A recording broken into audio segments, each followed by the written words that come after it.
We're back. So now we want to try C. So I'm looking at C and it says, well, find all values of t at which the particle changes direction. Justify your answer. Okay. So I want to know when my particle is going to change direction. All right. So the velocity tells us, are we moving to the left or are we moving to the right? So we can change directions only when the velocity is 0. So I'm going to say, well, when does that happen? So the velocity is -1 plus e to the 1 minus t. I want to know, when does that equal 0? So I'm going to add 1 to both sides. E to the 1 minus t equals 1. So I want to solve for t, so I'm going to take the natural log of both sides.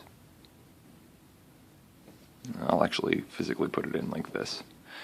And the natural log and e are inverses, so that leaves us with 1 minus t equals the natural log of 1, which I should have put this on a flashcard, but I didn't. But you have to know that the natural log of 1 is 0. That's just like a fact to know. Lo and behold, t equals 1. Okay, so now you might think you're done, but you really have to check to make sure it actually changes direction there. So what I'm going to do is I'm going to say, okay, well, I have a hunch that it changes direction at 1. But let's find out. So this is the only time it theoretically could change direction. So let's pick a value before 1. So let's pick, say, 0. Plug 0 into the velocity. So we get -1 plus e. Okay, so that's definitely positive. I'm going to pick some big number like, say, I don't know, 1 trillion. -1 plus e to the negative something massive. Well, that's like -1 plus 1 over e to something huge. I'm just going to say infinity.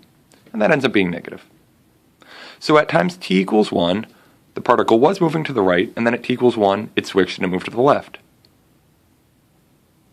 So it changes direction at t equals 1, and you're going to ask, well, how do we justify our answer? Say, this is the only